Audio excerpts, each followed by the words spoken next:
Suspense.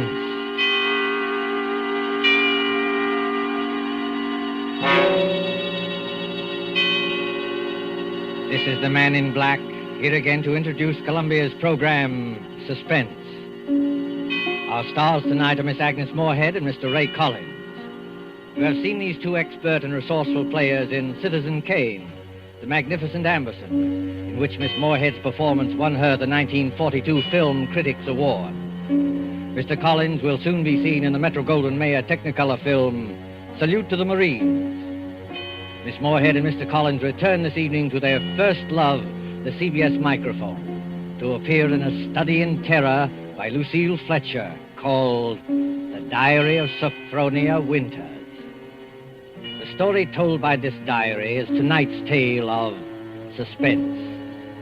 If you've been with us on these Tuesday nights, you will know that suspense is compounded of mystery and suspicion and dangerous adventure.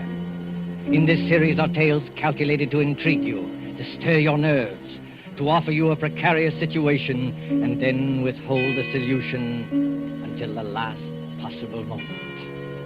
And so it is with the diary of Sophronia Winters and the performances of Agnes Moorehead and Ray Collins, we again hope to keep you in suspense.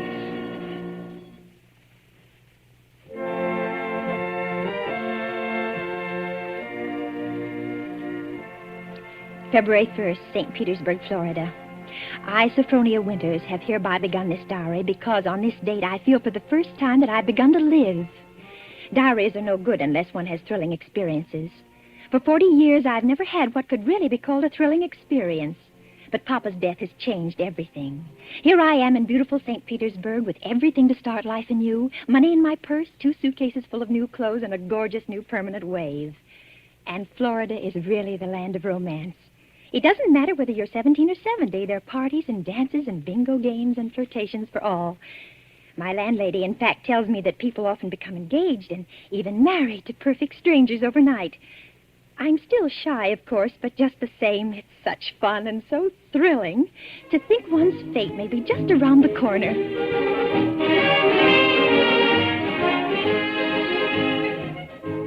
February 3rd. Oh, diary, it is beginning. This morning when I came out of my lodging house to go down to the beach, I noticed a man, a thrilling-looking man, sitting across the street on a bench. It was just as though he were waiting for me, because when I came out, he sort of started up as though he knew me.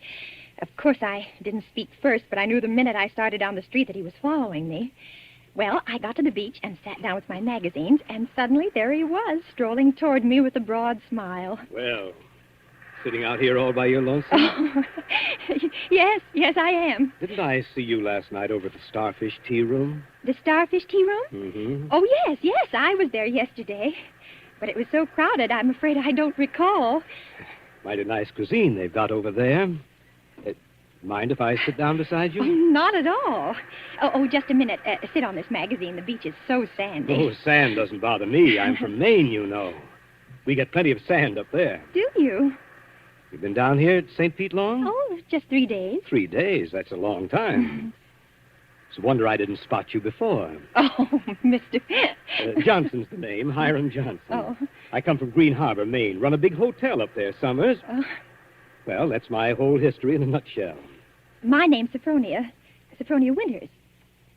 Sophronia? Uh-huh. Well, you know, that's quite a coincidence.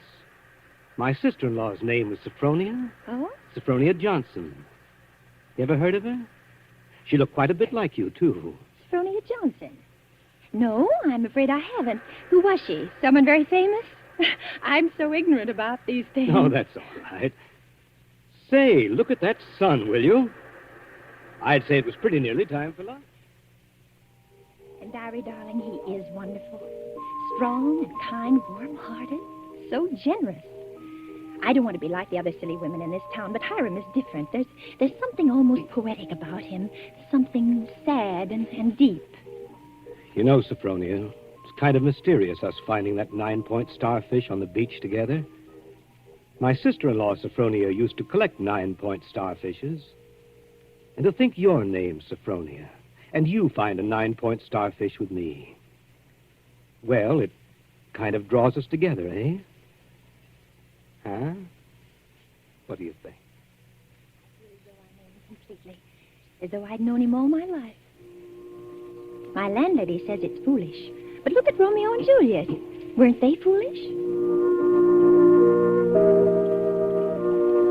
What's the good of waiting, Sophronia? I've got to be back at the hotel in a week. We may never see each other again. Oh, Hiram, don't say that. I couldn't bear it. Then let's do it right away. Tomorrow? There's a parson out on Coral Avenue who'll do the job for us. We can take a nice moonlight drive out to the Alligator Farm afterward, have a nice shore dinner, then climb on board the Orange Blossom tomorrow night from Maine. Just think of Maine. The big dark pine woods, the sand, the bay. The two of us alone together. The two of us alone together.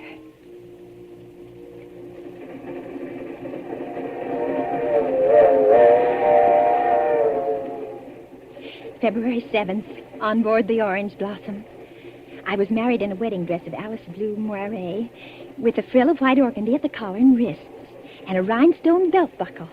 Hiram sent me talisman roses. I'm pressing one precious flower between the pages of this diary for luck.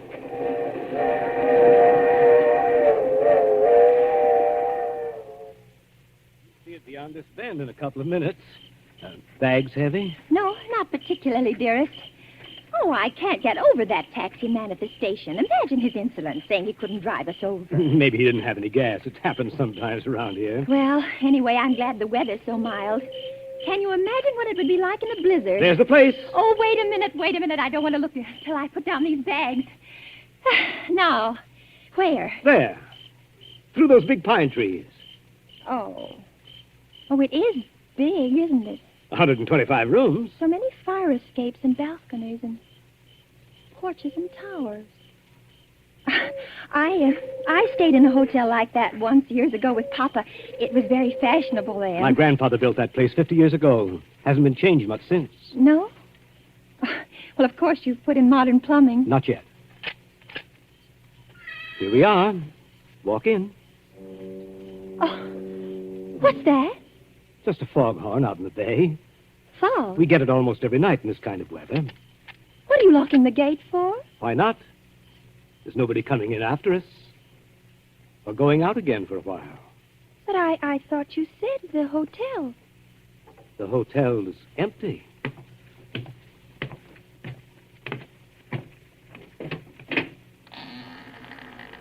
Hiram. What is it now? Hiram, darling, I know it sounds silly, but let's not go in there tonight. Let's wait until morning. Why? Oh, just because it's so dark and empty. There's not a light in the whole place, and no one's expecting us. What do we eat? Where will we sleep? Let's stay in the village just for tonight. I've got things to eat and a place to sleep. Come on. Oh, my arm! Hiram! Do you remember my telling you down in Florida about my sister-in-law, Sophronia? Well, that's her over there on the wall. Take a look at her. Hiram, you hurt me. Oh, well, the glass is very dusty. She must have died many years ago. But her face is sweet, very sweet. And her eyes, there's something very sad and wistful about her eyes. She was a murderess. She was hanged in Portland 25 years ago for the murder of my brother Ephraim, here in the lobby of this hotel. She murdered him in cold blood with an axe. That fire axe hanging over there on the wall. Hiram. It was a summer day. There were guests sitting out on the front porch in the rockers. It was just after lunch. My brother Ephraim was sitting at the desk counting his loose change. My mother was crocheting in that old wicker rocking chair. Sophronia came downstairs, humming a hymn. Oh, don't, Hiram. Please don't tell me any more. Why not? Well, it makes me nervous to hear it like this in this big shadowy lobby. And your eyes, Hiram. Your eyes. Hiram, you're acting so strange. Hiram, what's the matter with you, dear? I know it was a terrible tragedy, but it happened 25 years ago. Don't touch me, Sophronia. Don't touch you. Do you remember what I said to you in Florida? What did you say? Well, you said a million sweet and wonderful things to me, Hiram. I said you resembled my dead sister-in-law. Look at her again. Look at her closely. Sophronia. But why? Oh, no, I can't. It's too horrible. I can't look at her face with any pleasure now, knowing she was a murderess. You're afraid to look at it? No, I'm not afraid. Hiram! Hiram, please, my arm. Oh, very well. I'll look. Now, stand there quietly, like that. Take off your glasses. That's all I wanted to see. That's all I wanted to see.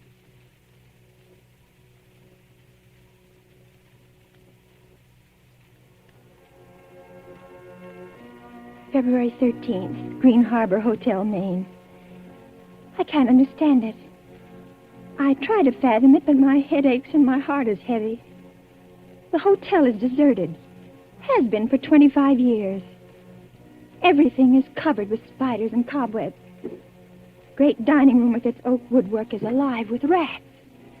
And the row of broken rocking chairs on the front porch faces emptily out to sea. Does he mean this to be my home? He's downstairs in the shabby parlor, off the lobby, playing the harmonium.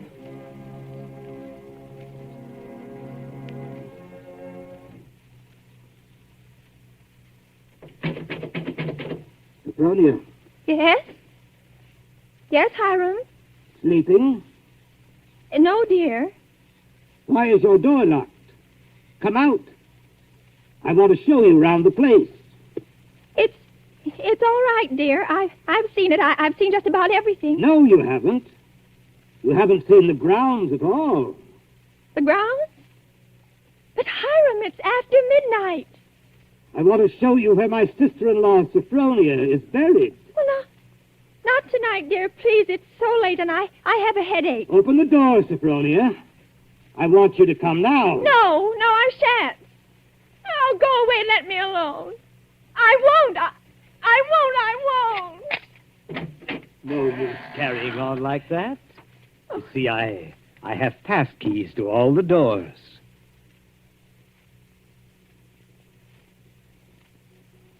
See, Sophronia. Beyond, where those 4 birches are standing, it's where my sister-in-law, Sophronia, was laid away 25 years ago. It was the biggest funeral in the neighborhood. Folks crowded outside the gate with the dozens trying to get a look, but we wouldn't let them. Buried her ourselves without a service out here by herself on the grounds. Ephraim is buried in town, but not Sophronia. I had a feeling I'd have to keep an eye on her even then. Keep an eye on her? I knew she was one of those restless sleepers who wouldn't stay quiet in her own grave. I knew before the year was out she'd find some way to start roaming around, hunting for mischief again. She was a young she-devil to the core, Sophronia. They could hang her till doomsday. Wouldn't do any good. You mean you think she haunts this hotel? No, not this hotel. She never had any use for it, alive or dead. No. She makes for the warmer climates. She was always a cold-blooded little fish, freezing and shivering all the time. It's places like California and Texas and Florida she makes for. Florida? Yes, that's one of her favorite haunts, particularly around St. Pete. She likes the flowers and the sun and the romance. Hiram, I feel cold. Do you mind if I go inside Just now? a minute. I haven't explained everything. You think I'm crazy, I guess. Crazy. But I'm a lot smarter than some people give me credit for. Because, you see, I have found her now. 3 times. Do you see that grove of birches over there? Under every one of them's a grave. I found her wandering the earth in disguise 3 times. And I've killed her 3 times. It still doesn't do any good. She's still restless. You mean you've killed 3 different women? So now I keep another open grave to remind her. It's waiting now. Would you like to see it, Sophronia? No, Hiram. No, please, Are you afraid to see it, Sophronia? No, Hiram, you don't mean to say that you think, just because my name happens to be Sophronia, and that I look a little like... Think what, Sophronia? Nothing.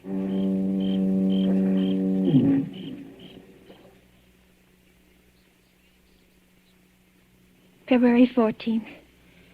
My mind is made up. I've made a terrible mistake, and I must get away from this place. I must get away from Hiram as quickly as I can. It should be easy. There's no fog today. If I can only escape from the hotel, I can run and hide in the pine woods. No. I shall wait for dusk, when he generally sits down in the parlor and plays the harmonium. I can hide a little earlier in one of the deserted rooms, and then, when his back is toward the lobby, step out the front door.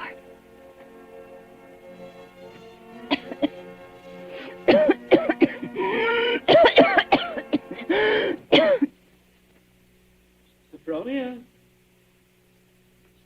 Sophronia? Sophronia! Oh, there you are. What's the matter? Anything wrong? No, Hiram. You didn't want anything outside, did you? Because if you do, you'll have to ask me to get it for you. You see, I always keep the front door locked. Yes, Hiram. Yes, the back door, too. And all the doors leading out into the porches and fire escapes. And a good many of the windows. It makes one feel safe from thieves and peeping Toms. Oh, you've got a cold. That's too bad. Yes. I must have caught it last night.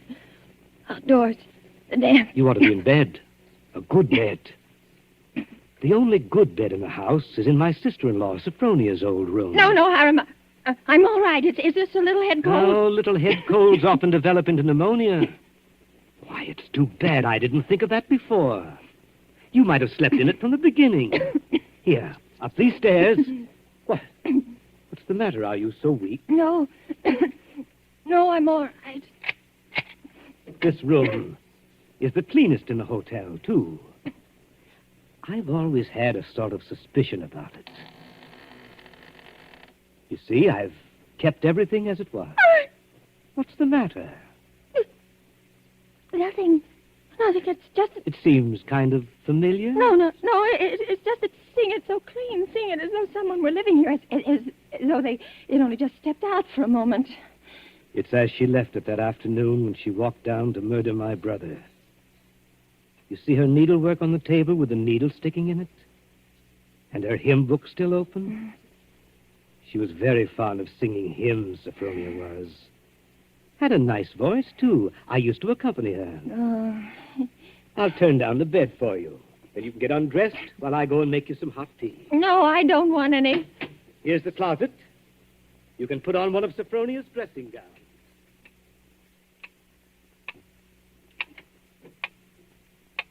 Diary, I'm beside myself. I shall go mad. 2 hours have passed since he locked the door upon me. Night's fallen and I'm alone. Alone in this horrible room with its hideous little mementos of death. I'm sitting here at her little wicker table trying to write this. Somehow, when one writes about a thing, it doesn't appear so real. My hand is just brushed against her needlework. Her hymn book, where they still lie, waiting. I can bear having them near me no longer. I must get them out of sight. Anywhere. In that closet. A bureau door. Ready for your tea? No.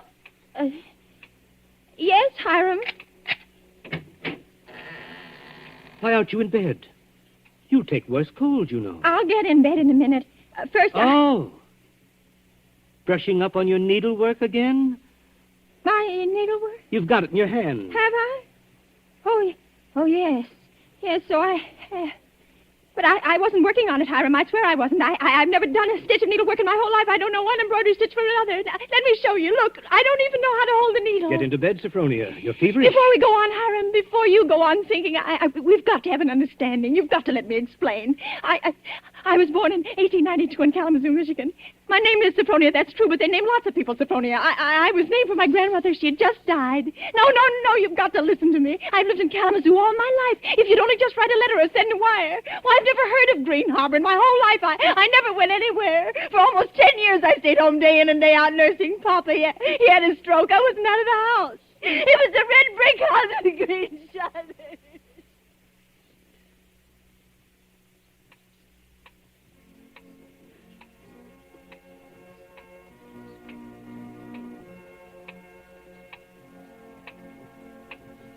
February 15th. Now I live only from moment to moment, listening to each creak upon the stairs. I've been in bed all day. It's night now. The foghorn has begun to blow again.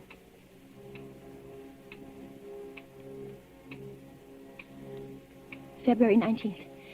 I woke up early this morning after a wretched night, and the date was burning in letters of fire in my brain. If he's planning to kill me, it'll be today. But the hours have been crawling on.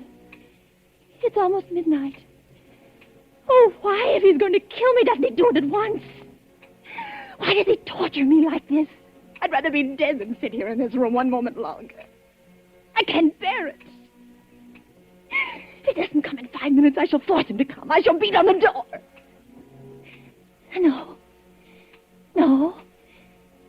Rather let me sit quiet praying that he doesn't come. Oh, I want to live. I want to live.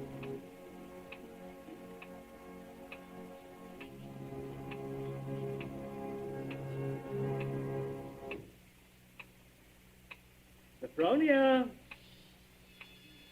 It's come. Sophronia! Come downstairs. I want you to sing me a hymn. Sing? He never asked me to sing for him before. But she sang. I can't sing, dear. I told you that long ago. Did you? Well, I'd forgotten. And besides, how can I come downstairs when my door's locked? It's unlocked. Try it. Unlocked? Oh, no. How could it be? Oh, it is, and I never know it. I never know it. Coming? He unlocked it. Sometime while I was just sitting. Oh, why didn't I try a few more times? Why did I just sit there assuming? No, he'd have caught me anyway. He'd have known. But I might... Oh, now it's too late. He's going to kill me. Sophronia! Yes, Hiram. I'm coming.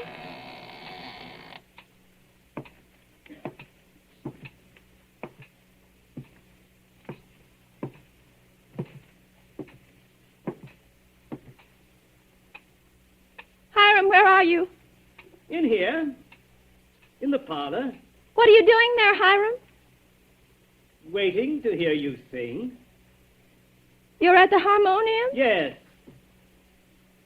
All right. I'll sing. I haven't sung in years, but I might as well. I'll sing for you out here in the hall. My voice will carry better. It always did carry better in the hall, didn't it, Sophronia? So you remember that, too. Of course, you know both the front and back doors are locked. Play a few bars, Hiram, dear, to warm me up. Shall I sing, too, Sophronia? Would you like me to sing along with you? If it pleases you, Hiram. Work for the night is coming. Work in the morning sun. Work for the night is coming when man's work is done. Work while the daylight darkens. Work in the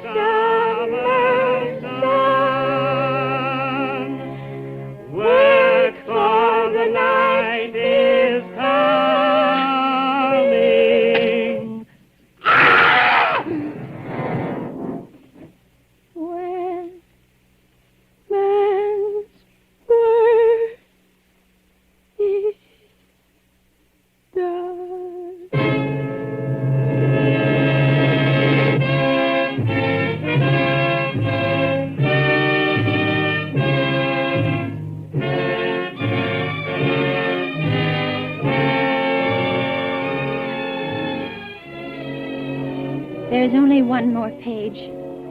Shall I read it to you? Yes. Yes, go ahead. March 22nd. I've been sick, I think, for a very long time. The pages of my diary are blank, but I shall take you out again, poor diary, today and start you over again. No, I shall never look back at the other pages. I shall only write on and on about this beautiful place, so that no one reading this diary will ever know that I did it.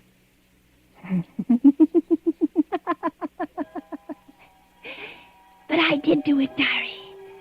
I was smarter than he. When I opened that door at the head of the stairs and heard the music, when I saw the fire axe still hanging on the wall. Oh, I was so cautious. So terribly cautious. I tiptoed like a little mouse, even as I sang the hymn into that room where he was playing. But I was clever, so much cleverer than he. I kept on singing. And now I'm free. Free as a bird. I'm free and he shall never catch me now, not this time or ever again, because he's dead. Isn't he, Nurse? Nurse, isn't my dear brother-in-law, Hiram, really dead? Yes, miss, he's dead. And now I'll thank you to hand me that diary. The doctor doesn't approve of the patient's writing anything.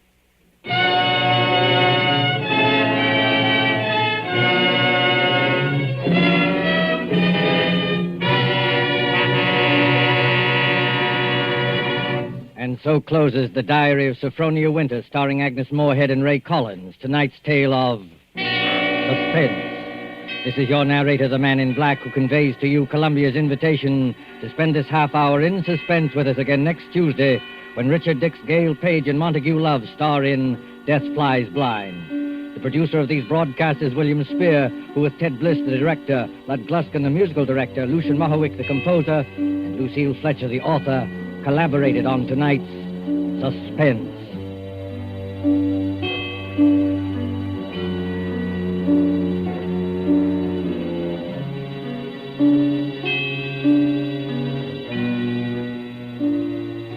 This is the Columbia Broadcasting System.